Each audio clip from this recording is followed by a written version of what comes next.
I'm Jane McGonigal. I'm a game designer and a scientist, and I study how playing video games changes the way we try to solve problems in our everyday lives. Most people think about video games as a distraction or as a way to escape our real lives, but my research shows that video games actually change how we think and feel and act in our real lives, that they can change how we feel for days after we've played them. And I think it's really important and empowering for people to understand that you can change how you feel, you can control your attention by playing games at the right time, playing the right game at the right time. Jane McGonigal was just starting work on her PhD when the tragic events of 9/11 prompted fellow players in an online game to try to use their game skills to help. Seeing gamers want to try to save the real world made me really curious to find out, one, do gamers have skills that they can use to affect the real world in positive ways? And if they do, two, what kind of game should we design to allow them to bridge that disconnect between the virtual world and the real world? McGonigal designs games to solve problems, from the New York Public Library's efforts to get kids back in the stacks, to tackling her own struggle with devastating post-concussive syndrome. She has found the fundamentals that can help people heal.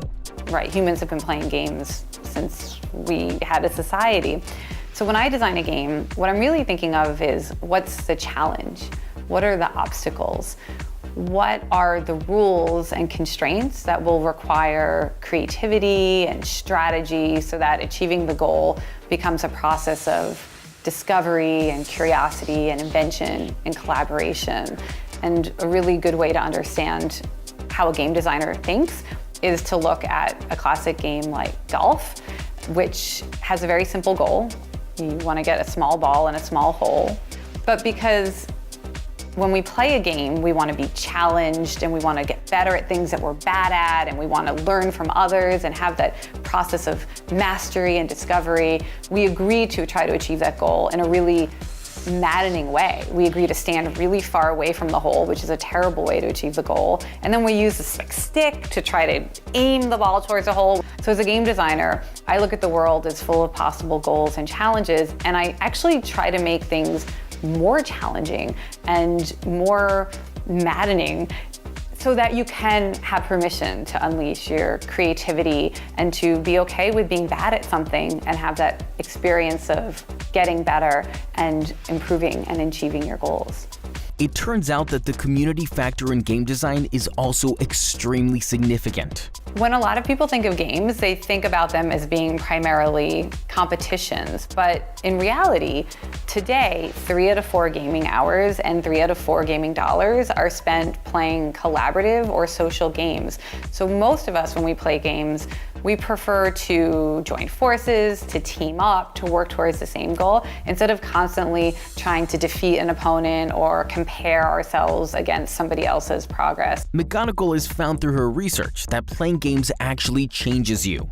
But the one thing that we see with every type of game is that when you play games, you change your perception of what you're capable of. You build your belief in your ability to get better at things that you are not good at right away.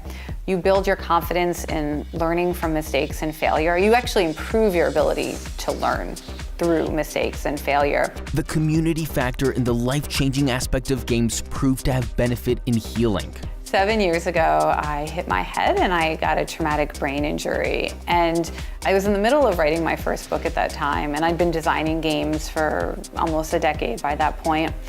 And all of these symptoms that I was experiencing from the brain injury, having a lot of depression and anxiety, feeling socially isolated because I could barely get out of bed, and when I could talk to people, I was having a hard time communicating through the fog of the concussion. And so I decided to just use my skills as a game designer and use my research from looking into the psychology and neuroscience of video games to try to basically hack my brain, to help it heal, specifically by helping my brain remember how to be optimistic about the future, how to feel motivated even in the face of extreme challenge, and how to reach out to others even when you're in a position of feeling vulnerable or wanting to withdraw.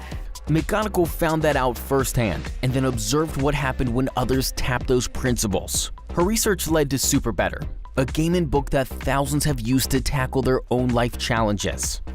When I first started creating SuperBetter, it wasn't called SuperBetter, it was called Jane the Concussion Slayer. As I started to invent rules and invite people to play with me and come up with different ideas for quests and challenges and scoring systems, the game just evolved naturally. And it took actually years of watching other people follow the rules that I had played myself and testing it with different people playing it to get over bad breakups, to try to lose weight, to find a new job, to change their life in some way. That watching them play allowed me to really refine the rules, design better quests, improve the challenges. So it was really a multi-year collaboration with eventually more than 500,000 players.